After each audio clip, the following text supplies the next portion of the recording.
everyone. On behalf of the W4W Foundation team and the partnering organizations, EDC Ahmedabad, TIS, Wiki, Fluxion, Counterview, and the Cherry School of Advanced Studies, I welcome all of you to the Wednesdays for Water discussion on industrial water pollution and treatment challenges. Wednesdays for Water was instituted in April 2021 with the objective to engage in conversation with water experts, grassroots practitioners, policymakers, and youth to explore the complex intertwined issues associated with water and explore possible solutions. We have expanded since then to institute W4W Foundation and have included more activities. Please visit our website w4w.in for details. Last week, we had a discussion on municipal wastewater treatment and the challenges associated with centralized systems. We also deliberated on the pressing need to switch to decentralized systems and discussed nature-based solution as a green and sustainable option for wastewater treatment. In part 2 of the discussion today, we are focusing on industrial water pollution and treatment challenges. India has close to 95% industries in the MSME sector, while the guidelines very vividly lay down the installation of effluent treatment plant or transfer of effluent to the CETP installed by the government after primary treatment. The reality is that 50% of the industrial effluent in the country find its way to the nearest pond, lake, or river.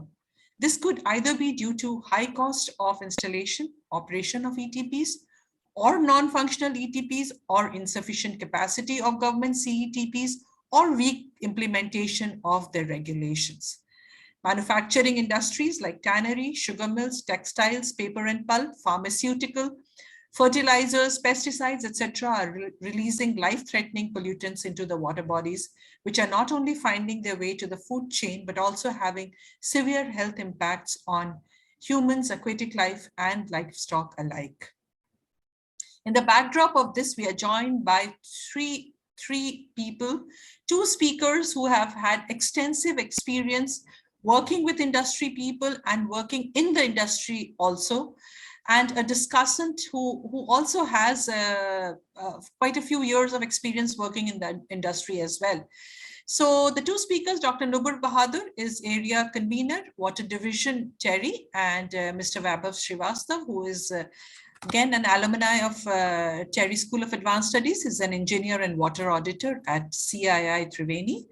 Our young discussant today is Ms. Balpreet Kaur, who is pursuing MTech Water Resources Engineering and Management from Cherry School of Advanced Studies. On behalf of the entire team of W4W Foundation, I would like to welcome all of them. Thank you very much for taking out time to join us today for this discussion. So we'll begin with Dr. Nupur Bahadur, who has over 22 years of experience and is a senior fellow and head of National Mission for Clean Ganga, Cherry Center for Excellence on water reuse, and area convener of TEDx Technology Center for Water Reuse in Water Resources Division of Cherry. She's also the Vice Chairman, International Water Association, India, and adjunct faculty at the Department of Regional Water Studies at Cherry School of Advanced Studies. She obtained a PhD in chemistry from IIT Roorkee in 2005, working in the area of photocatalysis, and she's the inventor of Cherry advanced oxidation technology to treat municipal sewage and highly polluting industrial wastewater. Her technology intervention aims at integrated approaches, resource and energy efficiency, sludge and cost reduction, zero liquid discharge, and enhancing water reuse. She has 6 patents filed and a registered trademark to her credit. Her SCI journal publications have an average impact factor of 7.3, 891 citations, and H-index 14 in Google Scholar. She is recipient of several awards, including the Cherry Roll of Honor for her outstanding contribution to the growth of Cherry during 21-22. It's indeed an honor to have Dr. Nupur Bahadur with us today. Dr. Nupur, given your long-standing research in the field of wastewater treatment technology and the landmark work on TEDx technology, we request you to share your thoughts on types of industrial pollutants, treatment challenges, and how the technology developed by you can be useful in addressing the problem. Over to you, Dr. Nupur.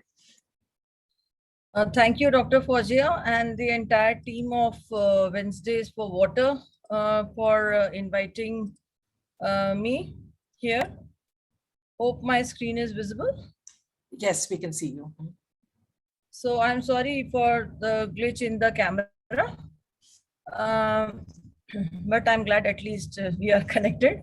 And I really am honored to be here and sharing the experience of my team uh, on the work which we have done. So the theme is very pertinent today: industrial wastewater pollution and treatment challenges. And this is very important. When we have to find a solution, we have to understand the challenges and problems first. So with regard to that, here I'll be discussing about TERI Advanced Oxidation Technology. We call it TEDOX. It is the trademark name. To treat wastewater, achieve zero liquid discharge, and enhance water use. So I'll be very quick with the gaps and challenges. Then we'll understand how advanced technology interventions are required to treat industrial wastewater and the complex wastewater streams, and a few case studies. And we'll come to the impact and the tangible and intangible benefits.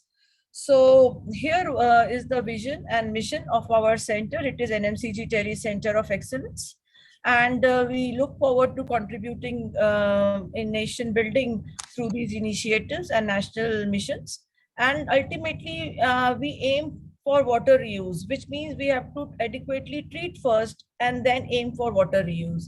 So these are our difficult wastewater treatment streams which are there, which we target. And also we are working on municipal wastewater, open drains, and such kind of non-point sources as well.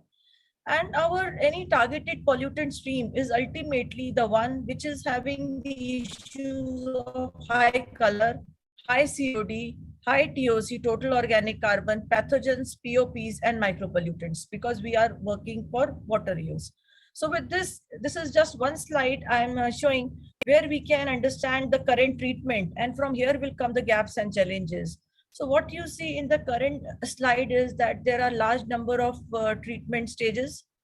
And in India, what we problem is, particularly in industrial wastewater, is that without realizing, we are treating all different kinds of effluents with similar protocol. Put this, put this, put this, and finally evaporate.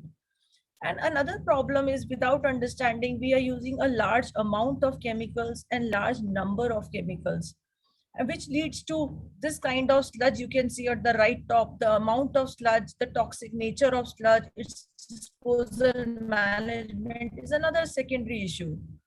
And what we see, the third issue with the wastewater treatment is industrial, we are talking here, is we rely heavily on biological treatment, even in industrial wastewater, without realizing that the streams are sometimes highly acidic, sometimes basic. So which means the shock load within morning, evening shift, the nature of effluent varies. So our current systems, especially the biological systems, are not able to bear the shock loads, and hence our treatment challenges comes in this form. The real challenge come with these issues. And then what we do generally, we pass through sand filter, carbon filter, and ultimately this kind of orange, green, blue, whatever color you may have, this kind of water is discharged into our drains and rivers for the SME clusters. However, the large industries who can afford tertiary treatment, this orange color, the inadequately treated water goes for as the RO feed. And you might be aware the tertiary treatment, which involves a few cycles of RO. What we see here is the reject of third cycle of RO. And these have associated problems of choking, biofouling of membranes. And here start coming the higher OPEX, operational expenditure. And this RO reject further goes for ME, multi-effect evaporator drying, right?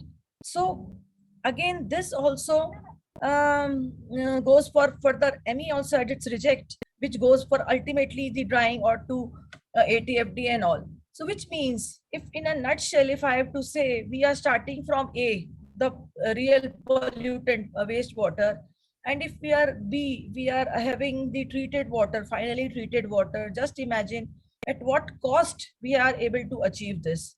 And even if we are able to achieve zero liquid discharge, is a compliance where government mandates the industries that you don't not just have to treat wastewater, you have to treat to a level where you can reuse in the process. So just imagine, to achieve this compliance, industries are liable to accept to achieve this tertiary treatment, and which is highly costly, which is highly resource and energy intensive, because this ME, multi-effect evaporator, requires steam, which is even today generated from coal.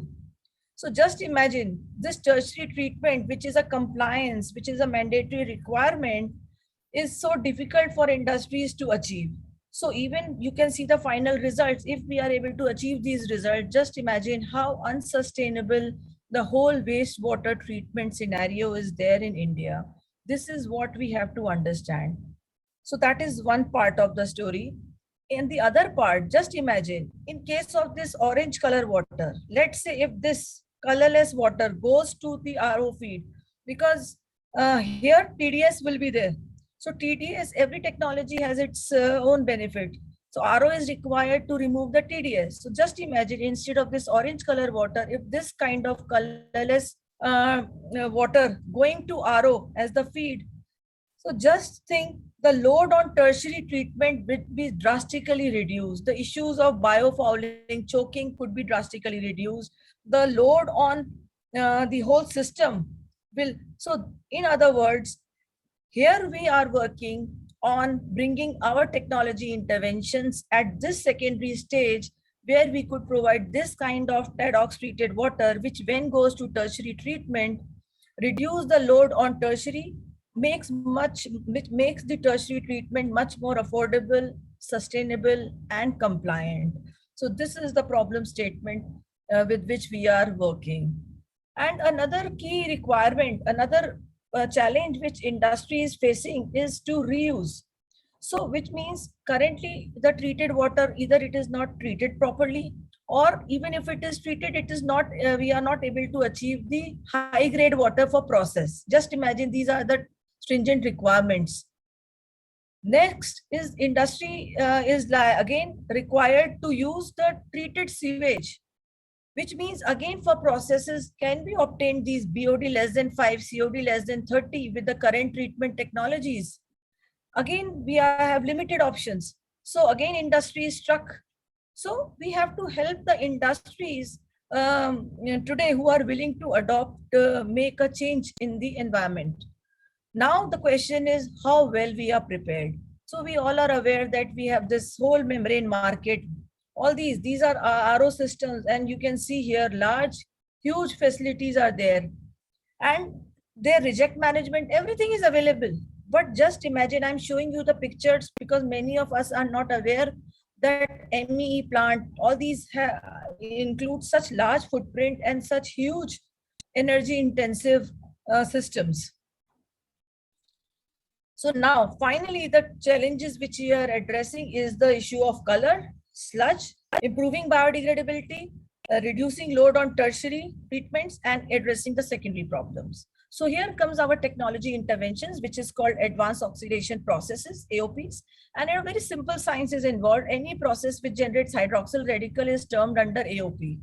And you can see on the top, depending on the source of generation, these AOPs are classified: chemical, photochemical, sonochemical, and alike. And here already chemical AOPs are there in the market. Whereas we are working on a very novel photochemical AOP, which is called photocatalysis. And it is for the first time we have integrated photocatalysis in real wastewater treatment in the country. And here what you see is our simple science here on the bottom. We are using nanomaterials which are UV light activated, self-activated in the presence of UV light, and they generate hydroxyl radical because air is there, water is there, and UV light is there.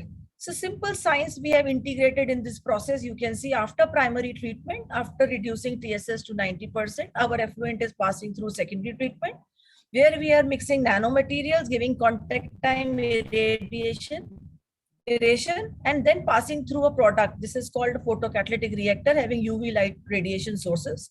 Here the treatment is taking place, and then we are separating our nanomaterials, separating them and reusing up to a large number of cycles. So which means we are also working on reducing substantially the use of chemicals in wastewater treatment. And what you see on the right is the photocatalytic action. With these interventions, the bonds are broken, which is not being addressed in any current treatment technologies. And this is our USP, that macromolecules, the pollutants are broken into smaller molecules and finally into minerals.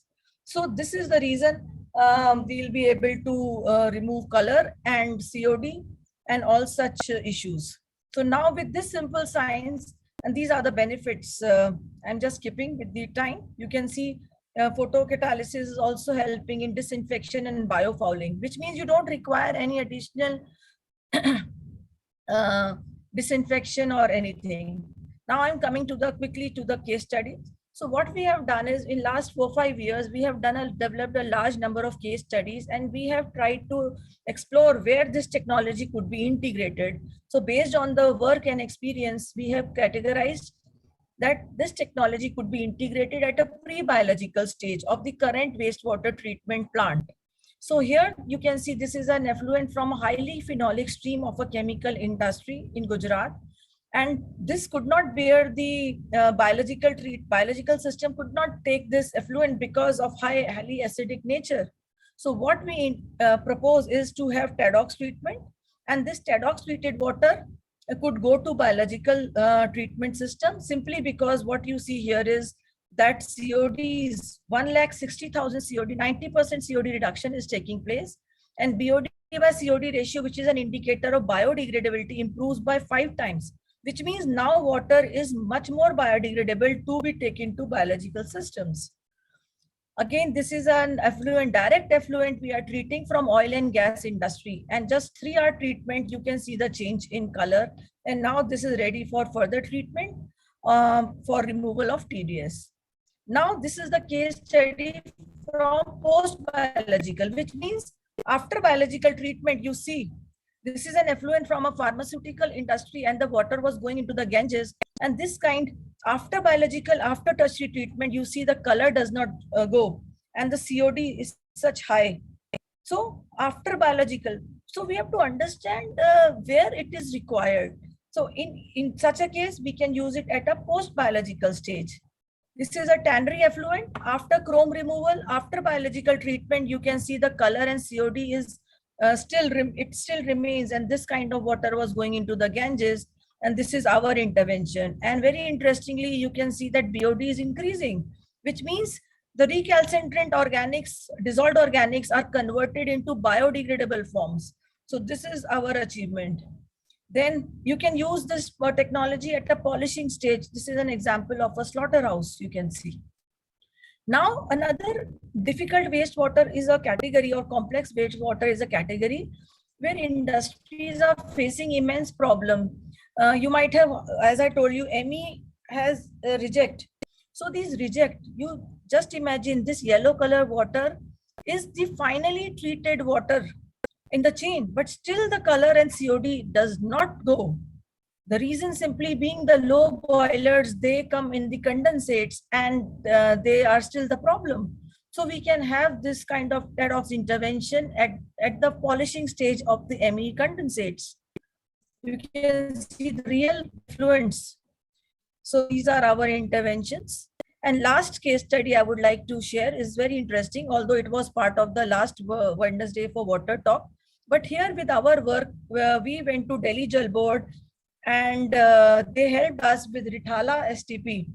So what we see in the current real municipal wastewater treatment is that average 24 to 48 hours are being taken, and the conventional treatment technologies are resulting in this kind of water. So we thought, if we can treat difficult wastewaters of industry, why can't we treat municipal waste? And you can see either there are two approaches. Either we can treat the treated water, which is called polishing, or we can directly treat the inlet. Just imagine the benefit. If we can directly treat the inlet in few hours, 5 hours, we can save a lot of time of treatment. We can save a lot of time footprint. The biological treatment requires large footprint, 24-hour aeration to maintain the microbes and all. So all that kind of burden can be reduced, and such high quality of water could be provided to industries for reuse, for commercial spaces, for our own building complexes. So these are the benefits of such a kind of intervention in municipal sewage. And you can see the water quality, the same sample, these are the physical characteristics you can see. Next slide, you can see the chemical characteristics. So now you can see we are able to achieve BOD less than 5, COD less than 30, which is the requirement of the Swachh Bharat mission, where we are talking of enhancing water reuse. You can see complete disinfection taking place in real municipal sewage. And these are the micropollutants which we are studying because we are an R&D organization. And you can see how unhealthy our real municipal wastewaters are. So these, I'm concluding now. So these are the benefits of the technology. You can see the technology is purely clean and green because very less use of chemicals is there. You can see the sludge quantum is reduced by 1/10, 1/100 in various streams. And water quality, you can see we are meeting all the NGT and CPCB discharge norms and the norms for water reuse. The technology is highly efficient in terms of time, in terms of energy, in terms of other resources. And having small footprint, it is modular. It is a plug in, plug flow kind of a system which could be integrated as per the need in the current wastewater treatment systems, which we don't have to disturb any system. Rather, we can help improving the health of the biological systems and overall health of the plant and reduce the capex and opex. Now I'm coming to the impacts which our small efforts have created. Our technology has been selected under Namami Gange program for treatment of various wastewater streams, and we have been, this is the second. This technology is developed, I really acknowledge support from DST Water Mission, Water Technology Initiative Program of Government of India. And our technology, the outcomes of our project, which was just given for textile wastewater and 100 liters treatment per day. I'm glad to share that we were able to develop more than 35 case studies. And today, August 2020, we established our plant, 10 KLD functional plant based on this technology in Terry Gurgaon campus. So the outcomes of the project were really, I am glad that DST, Ministries of Science and Technology, made a press release on our outcomes, and the results are published on the DST website. Next, then Ministry of Jal Shakti made a press release, and we have come up with a Terry NMCG Terry Center of Excellence. Here we look forward to partnership from various research organizations, various industries. Here the whole idea is to develop technologies or to take the developed technologies to pilot scales, and successfully piloted technologies will be commercialized. And then fourth impact we could create is we have backed up a first project to demonstrate this technology in a textile cluster in Kanpur. And these are some recognitions and awards. And these are our recent research publications from our group. And this is the first policy paper, and we are coming up with more policy papers. And this is the acknowledgement I want to make. Our funding partners, the DST, the Namami Gange, ONGC was an industry partner. Perfect Group is a very valuable industry partner. With their support, we have reached to the scale of treatment. And Terry School of Advanced Studies, where my research scholars are registered for PhD, and my entire Terry management team, right from DG to all, and my research scholars, the valuable assets, I would say. And this is there. So thank you for the this. Thank you so much, and I'm open to questions at any point of time. Thank you very much, Dr. Nupur. I think this was an extremely insightful, I would say, presentation. A lot of very important things that you brought out in terms of, the challenges that are associated with our conventional treatment systems that is there, whether it's use of chemicals or for that matter, heavily relying on biological systems, and at the same time still having large amount of sludge. So and many other things, that including the ZLD compliance that you brought out, and the challenge of reuse, which of course the government is insisting the industries to reuse the water. So, and in the light of all this, the TEDx technology that has been developed by you and your team definitely looks very exciting, I would say. And especially when you said that it's almost like a plug and play kind of a thing, where you could do it like a retrofitting. It is modular, so it can be like for a very small plant to a very large plant. So that's another very, very beautiful, I would say, feature of your technology that is there. I'm sure there are a large number of questions. We would really like to congratulate you on all your achievements and all the awards that you have received. Definitely the industries do require solutions which are cost effective.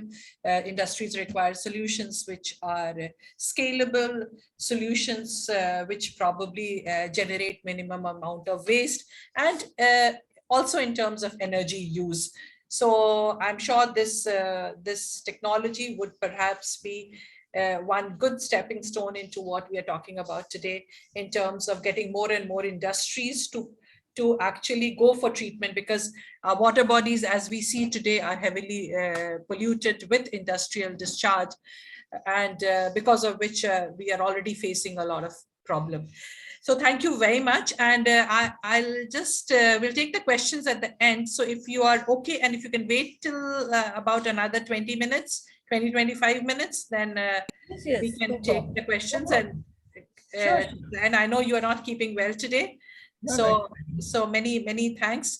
We now move on to our next speaker, Mr. Vaibhav Shrivastava. As I mentioned earlier, that he's a 2020 batch alumnus of Terry School of Advanced Studies, and is currently working as engineer water auditor at the CII Triveni Water Center Institute. Unlike Dr. Nupur, who has been extensively into research, Vaibhav actually has been working at the in the industry, both in terms of providing wastewater treatment technology, but at the same time, he has also been looking at mapping and auditing sewage treatment plants and effluent treatment systems, undertaking water balance studies, developing roadmap for zero liquid discharge in various sectors like beverages, cement, FMCG, food, snacks, chemicals, dyes, automobile, dairy, etc. And prior to joining CII, he was doing his major project with a company called Ecotech Engineering Consultancy Private Limited, where he also worked for a while and then joined CII. He designed decentralized wastewater treatment system for clients in India and abroad. He is a fluent communicator, national Hindi debater, and he has been awarded by former President of India, Dr. APJ Abdul Kalam, and Ministry of Environment, Forest and Climate Change, Government of NCT Delhi, and other distinguished organizations. Thank you, Vaibhav. I know you are in Guwahati amidst the floods there, and you have taken out time from your industrial visits to join us today. So given your work in wastewater treatment and audit, I would request you to please share your experiences in water and wastewater audits across different industries in India. Over to you, Vaibhav. Thank you, ma'am. It's indeed a pleasure for me to join. And at the outset, I would like to thank you and the entire team of Wednesday for Water and my fellow speakers. It's really been feeling very good to be on the other side of the table, being an alumni from Terry and to here. And thank you, Dr. Nupur. It was even a very wonderful presentation from your side, and the type of treatment technology TEDx she has explained. She had put that perspective. Let me share my screen now.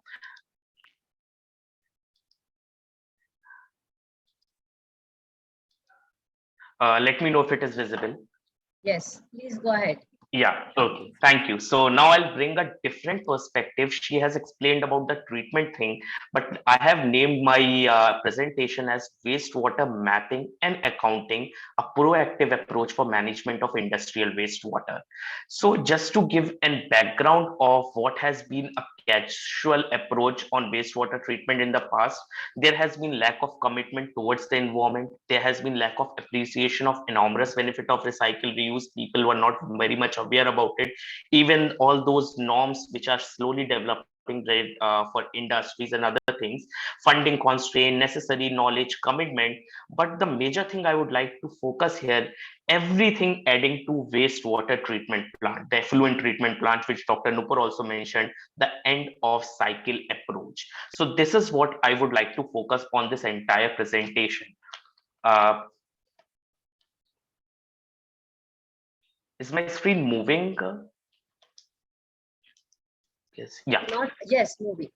Okay, so some of the things which I would like to mention here is about industrial wastewater. So when you talk about the water management and wastewater management at industry, there are four major questions I have highlighted here.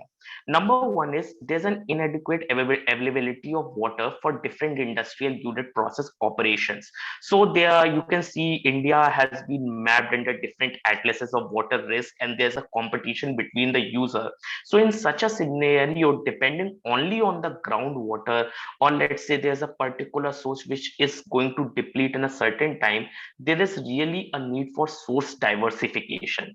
And in that light source diversification, there the ETP treated water, the STP treated water, these becomes a source of secondary usage. The second thing is what is the quality of wastewater that needs to be treated. As she mentioned, we are adding everything to the end of cycle and making a complex story out there and thinking this has to be treated by a ETP. And then coming on the outputs of what's its operational efficiency of a particular plant. The third thing is, do industries have that potential to reduce the treated wastewater? Once the industry treated out that water, treats that water, we have seen they do not have that much application in place, and ultimately in the name of zero liquid discharge or in the name of reuse, everything is used in horticulture, in the gardening area, the dust suppression, the car washing, which actually they might not be required. And as a result, we over garden the plants, we overdo that, all those things. So we have to understand, are industries having that potential or not? And fourth question which I would like to highlight is, should the treatment of all wastewater produced be done through ETP only? With this slide, as the all about contaminants, I will not go much into detail of what were the contaminants in industrial pollution, how to treat it, but just give a overall glimpses. In every industries, there are water treatment plants which have generally backwashes, rinses, regenerations, clean in place, SIPs, flushing, ridges, etc., which constitute of TSS, TDS, COD, pH hardness, and etc. Similarly, on the process side, the manufacturing side, there are some wastewater produced. And on the utility side, such as cooling tower or the boiler or the other AHU units, there is also wastewater generated in terms of, let's say, blow down, it is happening, a cleaning is happening, side stream filters are washed up. So all those things. So these are some of the pollutants that come into the drains and finally reach to the ETP. With this thing, again, I come back to the same question: should the treatment of all wastewater produced be done through ETP only? In that light, let me give you an example of what wastewater mapping and accounting helps you out with it. So, as I mentioned, wastewater mapping and accounting, what the approach here is about identifying different wastewater streams generated through various units, operation and process.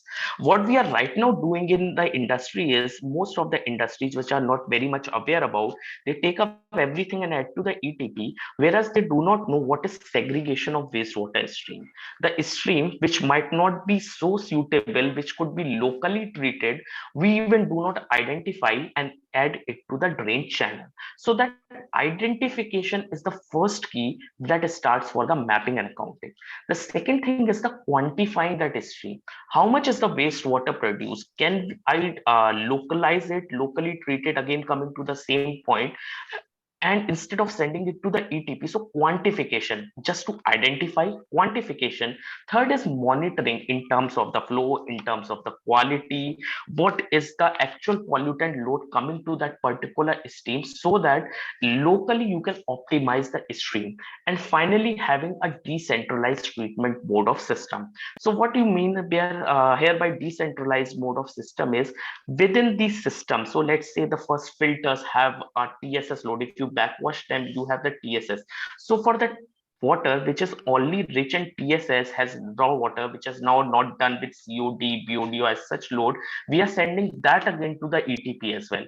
Whereas it could be decentralized manner, it could be optimized, segregated, and could be treated.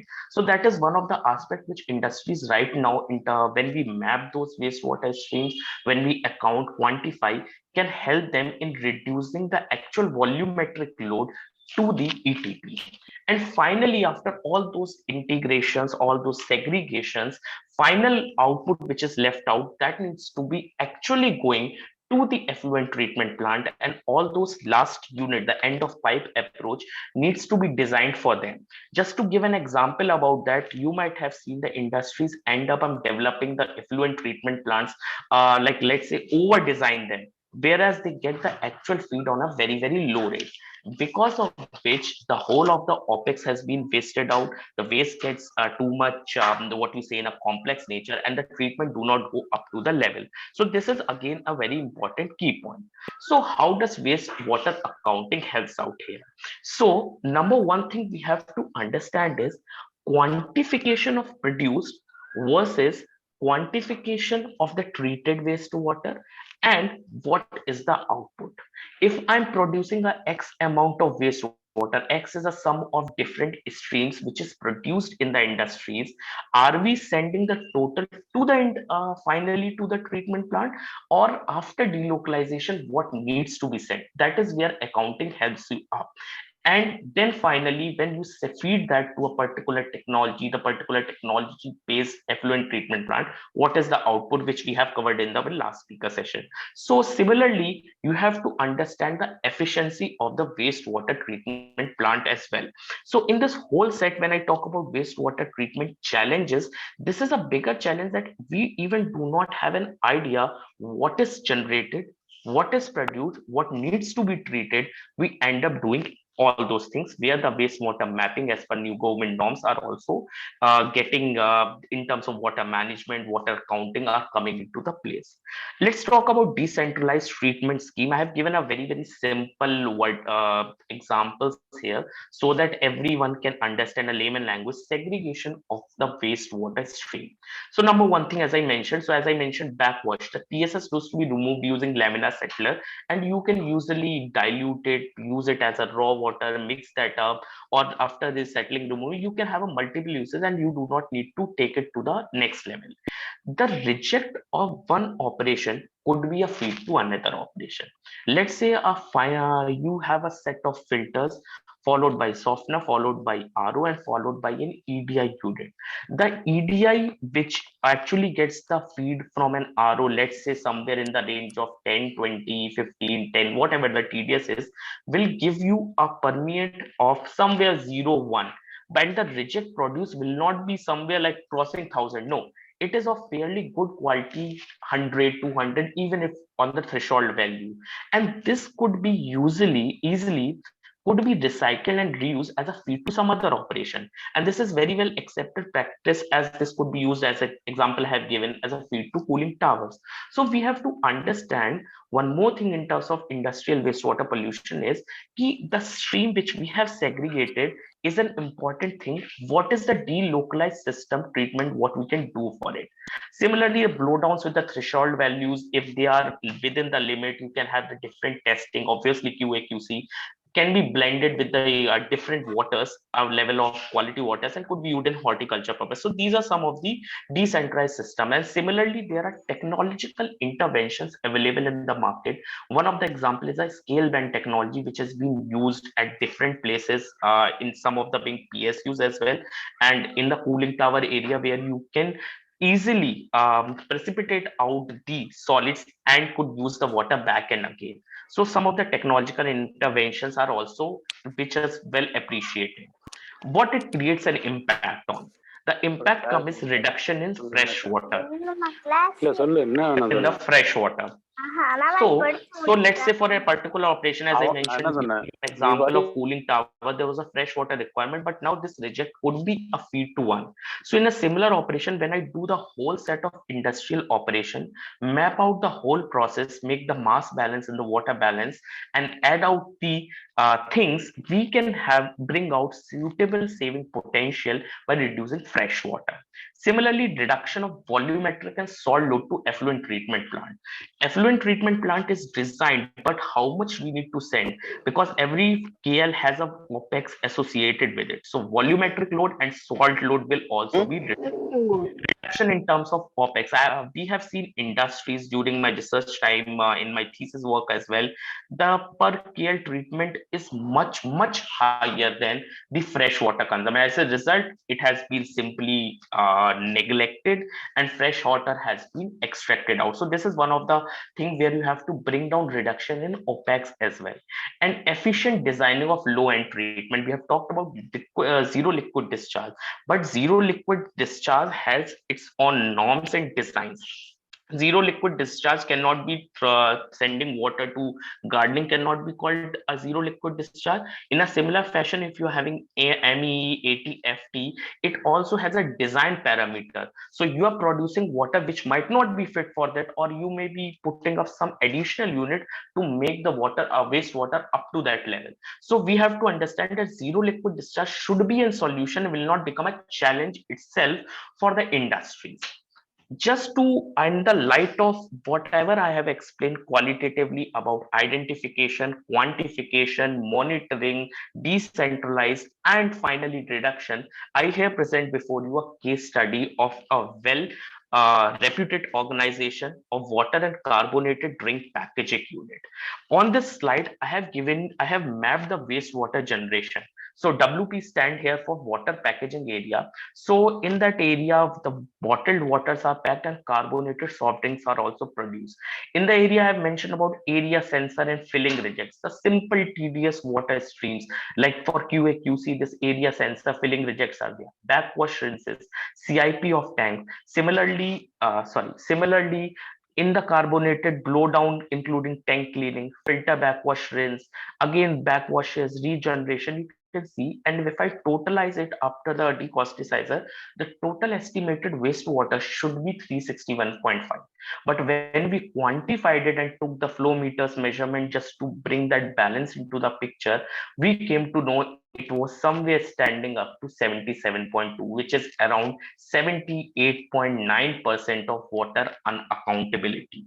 So this could be taken in two ways. It could be breaking the compliance norms as well, because somewhere the water is being bypassed or discharged. And the other thing is, industry itself do not have those potential or knowledge in the place.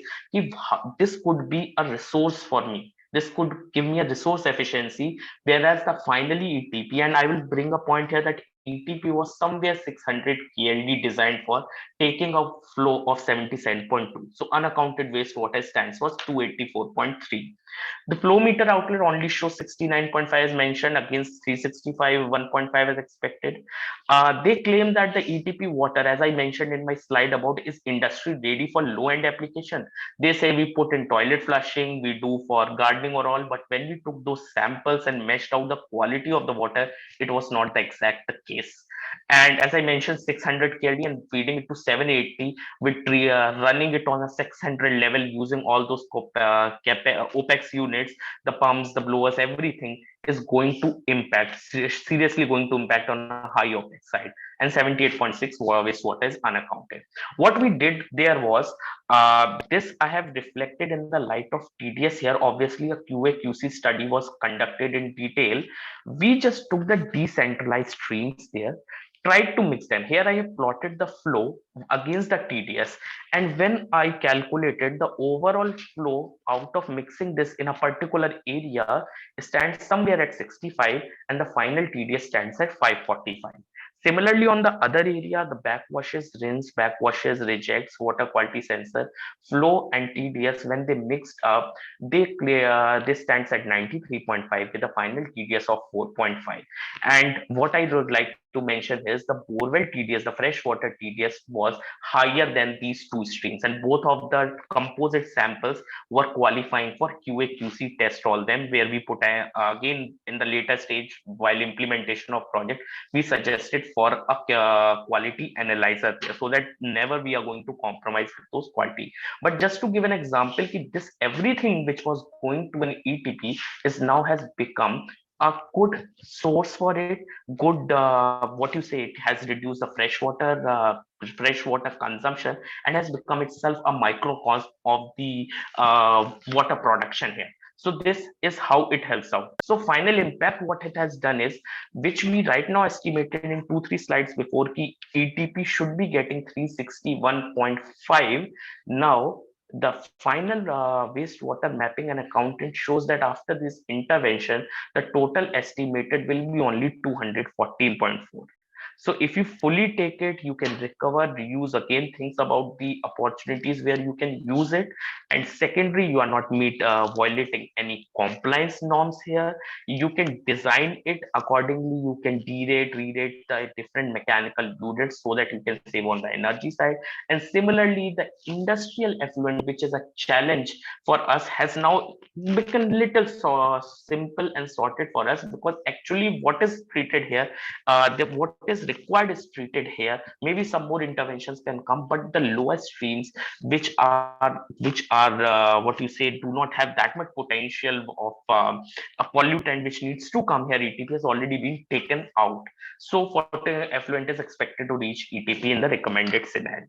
So what I conclude out of all this study, giving this thing the qualitative aspects of it is, the correct diagnosis leads to an optimum solution. Simply putting a treatment plant, simply treating everything, just closing our eyes will not take us anywhere. We need to understand what is the diagnosis. I have to understand the root cause, what is to be done, how, and then only we can design optimum solution. And this accounting, mapping, understanding will surely lead industries to manage its water and wastewater. I really appreciate there are treatment technologies that place different types of, as ma'am has mentioned, dogs, there are different MBBR, MBR, everything in place, but actually they are also designed for a particular type of load they have to take. So correct diagnosis lead to an optimum solution. And with these words, with whatever experience I had, I tried to put on words here just for all of us sakes, and I'm now open to questions. Thank you once again to all the team of Wednesday for Water, and especially to Fawzia ma'am. It's been really a privilege for me to be other side here and speaking today from an alumni, and still I feel to be a very, very happy to be associated with you back again. Thank you very much. Thank you. Thank you very much, Vaibhav. As Mansi has written, as teachers, we are very proud of you for the work that you are doing, and kudos. So actually, in very simple terms, Vaibhav, you have tried to explain. That's exactly the problem that we do with solid waste management. We mix everything, and segregation is something that we don't do. Likewise, as you highlighted, that we should not be really taking everything together and putting it to the ETP. So to reduce the load on the ETP, also we should try to see that how we can break the entire system. So not treat the entire system in any industry as a single unit, but try to break it up into smaller parts and see what can be treated. For instance, you gave a very good example of backwash, where you said that if it is high on TSS, then why should we really go and put it into a treatment which perhaps it doesn't require. So I think very importantly, you highlighted the first thing that you said is identification, wherein it's important to identify what needs to be treated and what is the kind of treatment that's required for it. The second thing about quantification, how much do you need to really? So for each category of it also you need to quantify. And again, as Mansi ma'am wrote it in the chat box also, what gets measured gets managed. The third one is monitoring. So is it that whatever was the desired end use, is it really happening or not? And also decentralization. I think 4 very important things that you brought out through your presentation. Again, very insightful presentation, Vaibhav. Thank you very much. And we will come back to you. Thanks for your time. Please remain connected with us as I move on to my next speaker, Balpreet is presently pursuing MTech in Water Resources Engineering and Management from Terry School of Advanced Studies. Before stepping into the post-graduation course, she was working as an assistant manager in an original equipment manufacturer of wastewater treatment plants. During her 5 years of work experience, she has interacted with hundreds of clients who require an effluent treatment plant in various states of India. She got the opportunity to interact with leading pharmaceuticals, hoteliers, real estate builders, and doctors for hospitals, and sometimes touch upon their thoughts on the current wastewater management situation. Balpreet, given your experience in wastewater treatment and the learnings from the MTech program at Terry School of Advanced Studies, I know this topic, the whole topic is very close to your heart. Your major project also has been around that. It's my request to you to share your views on the presentations made by the two speakers and your personal thoughts on the topic of discussion today. You may also pose questions to the speakers before we open it up for others. Over to you, Balpreet. Thank you. Thank you so much, Fawzia ma'am, and the entire team of Wednesday for Water for having me. And I am very much impressed by both of the presentations, learning about the TEDx technology and about the wastewater mapping and accounting being done by Vaibhav. Presently, to be honest, my head is flooded with lots of questions for Dr. Nupur and for Vaibhav as well. And I'm very much curious, in 5 years of my experience, I have imagined to have a technology which is plug and play, which I can offer to my customers, which is similar to TEDx. At that time, I was not having an option, but now I am having an option. So I would like to ask my first question to Dr. Nupur. You mentioned about some nanomaterial being used in the technology, which is basically with the help of UV rays, catalyzes. And after that, during the process, it is recovered from the treatment. Is that material harmful if by chance it bypass a recovery unit? Is it harmful for the environment, or is it safe? Whenever we are making use of anything, we have to make a responsible use. That is first thing. And secondly, what is important is that we have designed the system entirely taking care of all these factors into place. Our nanomaterial recovery unit, this is the entire treatment trail, right from treatment to nanomaterial mixing to separation, is the USP. And this is the intellectual property which we have. And we have taken utmost care of separating the nanomaterial, because we have made the due diligence on the nanomaterial, the particle size which we are working and how we are separating it. So that kind of material science knowledge has gone into it. We have made an indigenous effort to develop such a system. So therefore, that is another aspect. And third aspect is one of my PhD students who has also been awarded degree from TERISAS last December. She has worked dedicatedly on the quality of treated water and the use of nanomaterials, how safe they are towards plants, right from seed germination, because what we assume today is this technology is developing and ready for commercialization. Let's say in full-scale implementation, after 40 years, 50 years down the line, if nanomaterials accumulate somewhere, then what impact will they make on the plants? Right from seed germination to plant growth, the aquatic life, the quality of treated water. So all these studies have been made, and our work is published in part of a PhD thesis. So therefore, we are very well aware of this kind of studies and the work which is anticipated. So that has been taken care of. Thank you. So that means it is safe in longer life cycle of that nanomaterial. So is it possible to put that nanomaterial in a polluted river, as we have lots of UV from sun and it will clean the polluted river? Can it work like that? Just my Such an interesting question, and I come across everywhere with this question. okay. See, we cannot put nanomaterials in river and expect sun rays to come and feed them. It is not. The science has to be applied at the right place. Yes. What we are doing, we are utilizing a very simple, and we all have to understand that engineering or the process is the application of science. Fine. So we have taken that simple scientific principle of photocatalysis, where we are utilizing nanomaterial and harnessing the properties of nanomaterials. But how we are utilizing that is important. So you might have seen in my process flow diagram, we are mixing nanomaterials, giving contact time irradiation, and passing through a reactor. So there is a product as well. So there are UV light radiation sources, and a complete process flow diagram is there. What is the HRT, hydraulic retention time in the reactor, which governs the photocatalytic action and treatment of wastewater.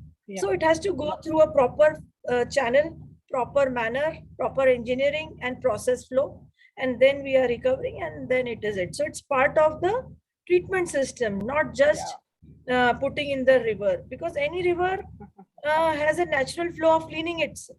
What we have to do is to prevent the point source pollution. If we can treat the point source from where the pollution is coming and treating right there in the ETP or the STP, we are solving the problem. So that means it is a controlled process of cleaning of wastewater at the point of the generation of wastewater. Yes, yes. And how much level of skill is required to operate this technology? Like when I came across, hospitals and hotels who are not having very much dedicated team for such a treatment plant. So what level of expertise is required to operate this plant? In development of this technology, we had a great team, interdisciplinary team of chemical engineers, process engineers, chemists, nanotechnologists and all. But now since it is developed, our plant operator, who is a diploma holder, 30 years old, so he is operating. So because all these technicalities, our technical team take cares.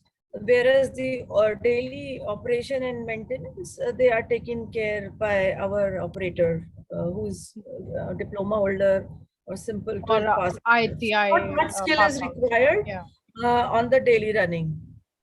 But definitely, when we are talking of understanding and bringing the technology into the system for policy regulations, for scaling up, we obviously require that kind of understanding and skill. Yes, right. So basically, it is in simple words, TEDx is affordable, user-friendly. It is cost-effective and runs in few hours. You just add the wastewater to the system, and you will get the clean water out of it in few hours. Exactly. It's not like the activated sludge process or the conventional technologies, which requires at least a month to start the process of cleaning water. Yeah. So it's very impressive to know about this technology. Yes, ma'am. Next question I would like to ask from Vaibhav. Like you mentioned that you are doing wastewater mapping and monitoring and accounting from the streams. Do you feel like there is like over abstraction of water? They are not using the total amount what they are abstracting from ground. Like let's say an industry is getting groundwater like 500 KLD and they are using only in the 300 KLD, and 200 KL is either wasting out of it or not getting into accounting in the very initial process. No, first of all, thank you, Balpreet, for the question. So the point is, this was one of the reason, because when you say the industries are extracting 500, they are using 300 or 200, those figures, Yeah. those were the old scenarios. Because even when they do it, like in terms of violating the compliance, that's the other thing. But in Yes. September 2020, the CGW has brought a new guideline into the picture, where any industry is extracting more than 100 meter cube of water per day needs to go for this accounting auditing process. And therefore all those metering, they have been given by a guideline, certain guidelines. At this point, these metering, accounting, monitoring instrument need to be at place, which are now again, as per new guidelines, again adding up. It needs to be telemetry, the data needs to go to a particular server. So these are some of the intervention using which the government is putting up some stringent rule so as to monitor them. And therefore this type of scenarios where they over extracted or even violating what was allowed to them have started to little reduce. But yeah, obviously, these are the cases happening on other side. If I say, let's say the gardening examples which I gave, or some Yeah. other purpose, in name of that they do anything and might be using it. So that is some of the cases do come into the picture. And like in my visit, during my experience, I went to a invert sugar plant. What I see that they are using lots of water to clean the surface, because they have to maintain the hygiene. So I recommended them, why are not using vacuum cleaners or any technologies which is not using water. So do you think industries are now judicially using for cleaning purposes, because that also adds a lot of stream in the ETP? Yeah, see, the again thing is, it is divided into two segments. First is where, what is the exact place of for this cleaning and all those things. If you talk about the process area or something, they have a specific requirement of a quality of water, because the process area should not be contaminated. Even the pharma world, if you compare about, or the some of the other FMCG units, in that those cleaning process even happens with the RO permeate water, a good quality water. Now see the other side of it. For producing a particular X amount of permeate, there has been an Y amount of feed added to it, which has given some reject as well. So the more you put into unnecessarily, the more is the feed. The more is the feed, is the more is the consumption from the borewell. This picture come into the place. But at the same time, when you talk about water saving equipments and all, yes, Yes. as you mentioned, the industries are taking up that into place. The one very prominent use is in the HEPA filter cleanings, or the side stream filters cleaning in cooling tower, AHU, those things, HEPA filter cleaning. So pressure guns are now in place. Water saving devices are in its place, which are again used, which first you have to, what type of water you do. Again, the same concept, you go identify, monitor, measure everything. Ultimately, those things again come into the picture. Those pressure gun helps you in cleaning by reducing water as well. So these are some of the on ground level coming up with technological intervention products and all that helps them out. Okay, so basically, you are more into like judicious use of the water coming from different streams of the manufacturing practices, to correctly monitor and suggest the industries to reuse those back into the system by correctly treating them separately. Am I right? Yeah. If yeah. Yes, see, more of it is, yeah, that's right. It is more of related to that. But when you talk about the manufacturing, again, the thing matters. The case study which I right now presented you was what a water packaging unit. So Yes. it's a very, very famous water packaging unit. So what will be the wastewater coming out from manufacturing? They have a certain value. Okay, this much tedious water I have to go. I have to add this much disinfection process it has, or something else like that. It does not mean for it simply drinking water I need to add some very, very high polluted, high chemical load that will make a pollutant. So even the wastewater streams which comes out from there, the RO rejects, the as I mentioned, the EDI, the filter backwashes, they are coming exactly from the manufacturing, but could be recycled, used in such a manner. Whereas you take the industry on the other side, the industries such as pharma, the wastewater coming from the manufacturing process unit side may have those contaminants in place, the high COD values, some chemical composition. So at that level, we have to again understand which all units could be reused and recycled. So that is how we approach them. Key different section are there. There's a consumption point, there's a treatment point, there are utility, there are process, and then there's a wastewater treatment. Identify each of them, take out a stream and mix them, figure out them out, play with the quality, understand the quality aspect of it, get it QA QC verified. Because even when I mentioned that case study, the mixing of streams, we cannot simply do it. A simple mistake will the whole set, the whole batch of that production needs to be discarded. So that is stringent the rules are. So therefore it is to be taken in account with quality as well. Okay, thank you, Vaibhav, for answering my question. And listening to Dr. Nupur and Vaibhav is like a very insightful session for me as a student. And I'm really very impressed. Dr. Fawzia?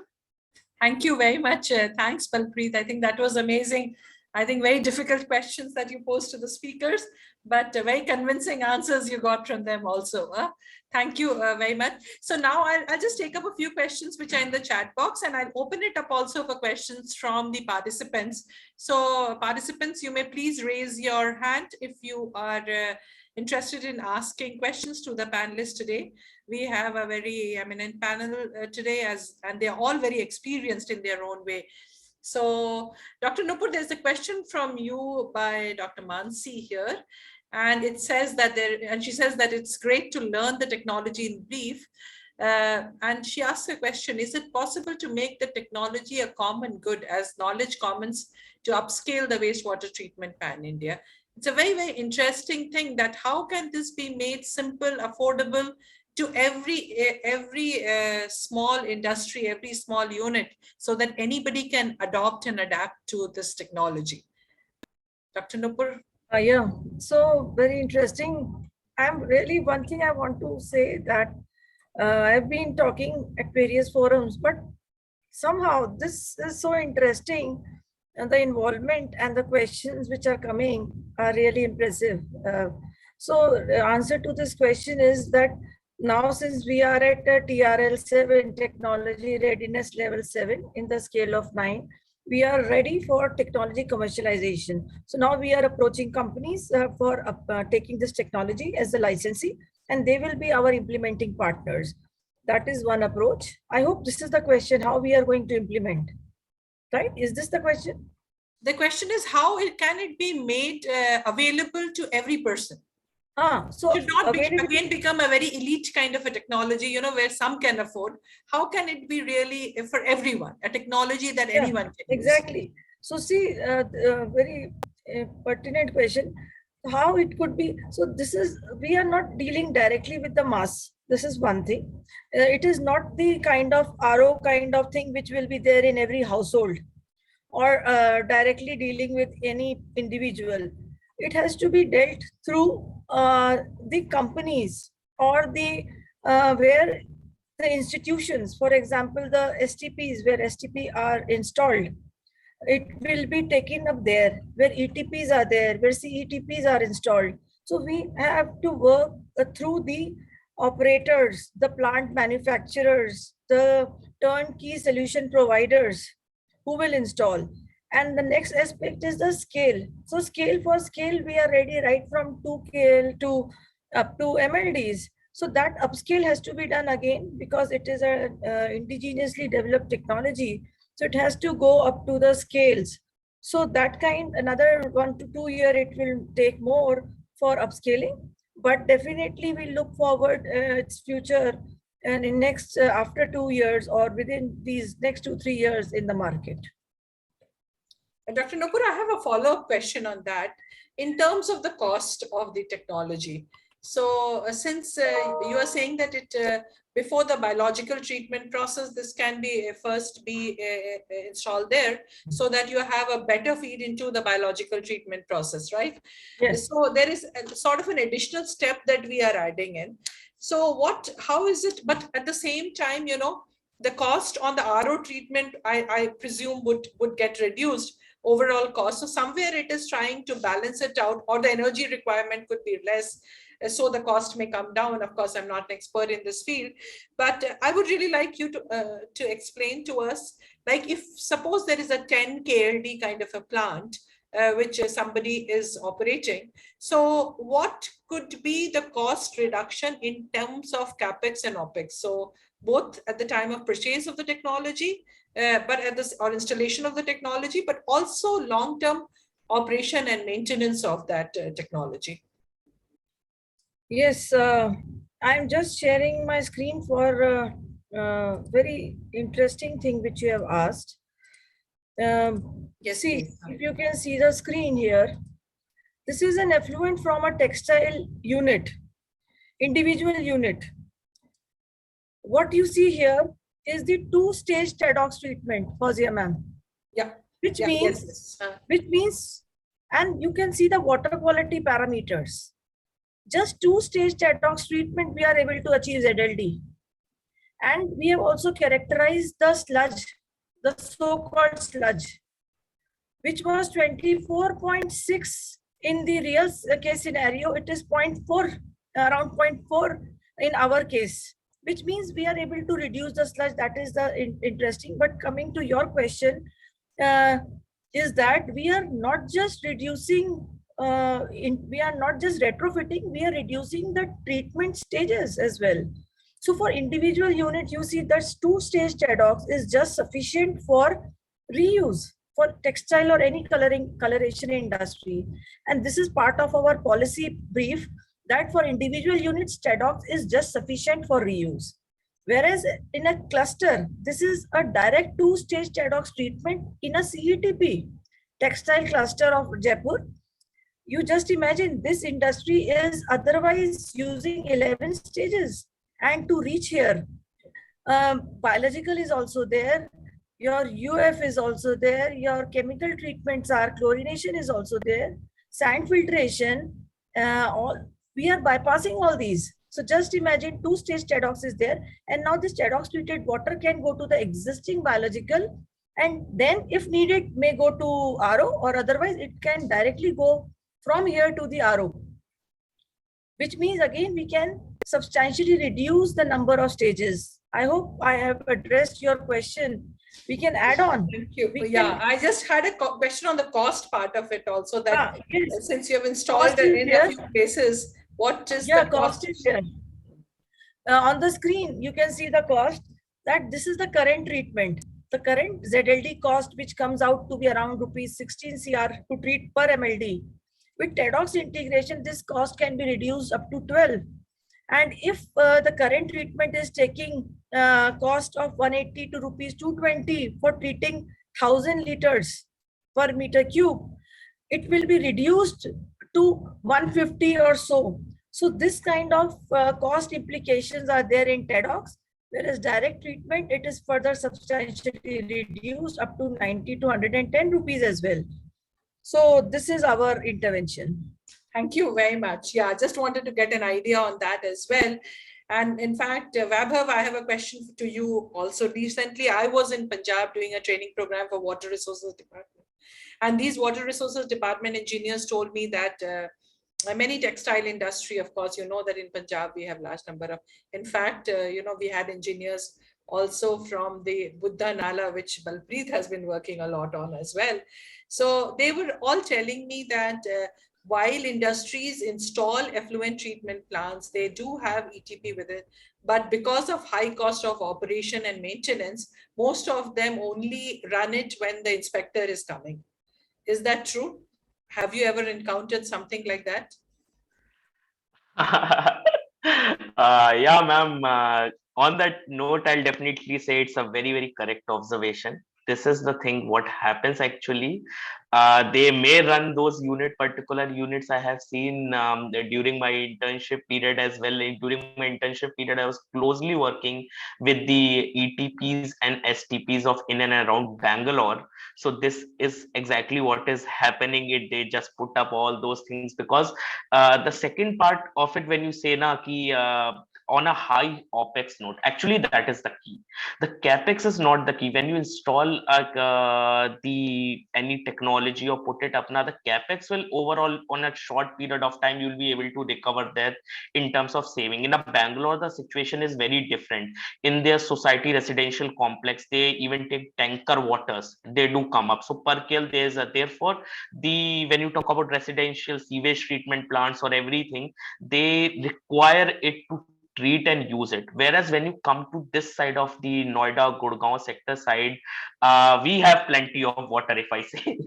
In their terms, they have plenty of water, so they do not. So even I have seen the cases where working on STP side, if I'll give you a perspective, forget about the industrial, domestic side, they name it as a 400 KLD plant, but if you go into the design aspect and check, it cannot even hold up to 150.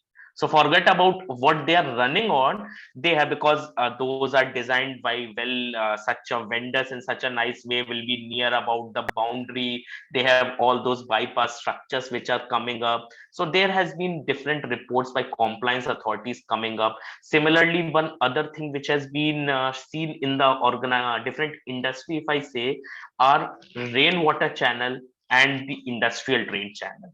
What needs to go in that industrial wastewater channel to the ETP is actually going to the rainwater, and they give a very good conclusion and a reason for it. Yeah, after treating with ETP, you are going to discharge it only in the river. As your CTO say, we are already discharging it through the river. It is getting diluted and a simple backwash, everything. So we are already doing it.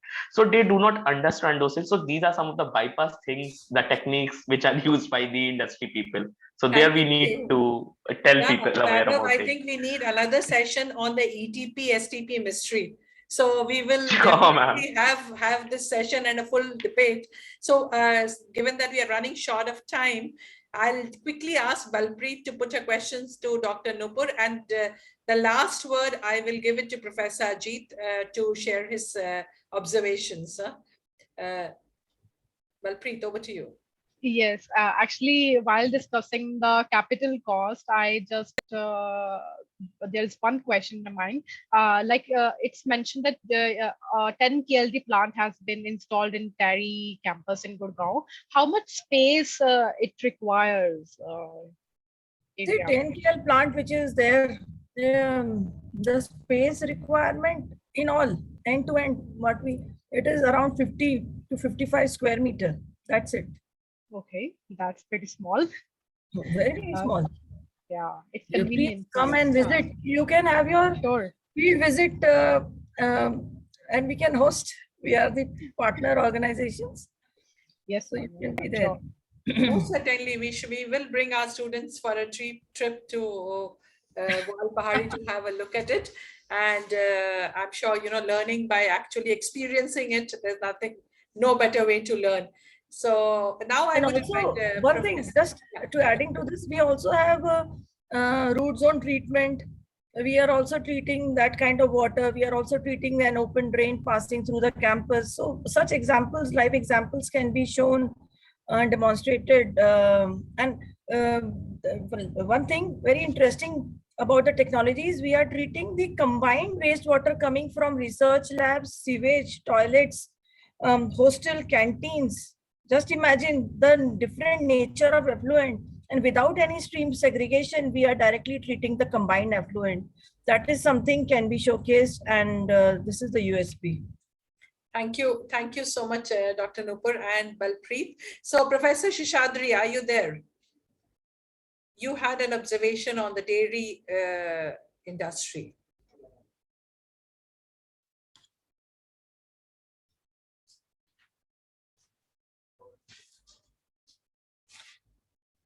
Okay, so I think there was an observation in the chat box, but it seems that he's unable to unmute. So on that note, I would like to thank all the speakers who joined us today, Dr. Nupur, who was unwell. Despite that, she has been able to take out time to join us today extremely, for me also, I often keep sitting through the PhD students to, when I'm part of the student research committee, but today I could really dedicate to learning completely from your presentation. Many thanks for joining. Vaibhav, thank you very much. I know you are in a state which is flooded completely, but despite that, you had uninterrupted connectivity and you took out time to join us despite all the challenges. Many, many thanks for that. Thank you, Balpreet. Again, you have a young baby to look after at home, but who was almost ready to participate in this entire discussion. Many thanks for joining us, Balpreet, also for a very, very insightful session. And to all the participants who took out time to be here with us, to my team, Wednesdays for Water team, who has always been very supportive, to Vasanta for helping us out with the IT platform, and to the young Megha and Harshita and everyone with the creatives. Thank you, everyone. Thanks. And do join us for the next Wednesdays for Water. But before that, Dr. Mansi has posted something. We are starting soft sessions on Friday. We will have soft sessions coming on other days also. We are also launching a monthly Twitter discussions. So a lot of things coming up from W4W Foundation, which perhaps started very humbly with Wednesdays for Water. Thank you and have a great evening.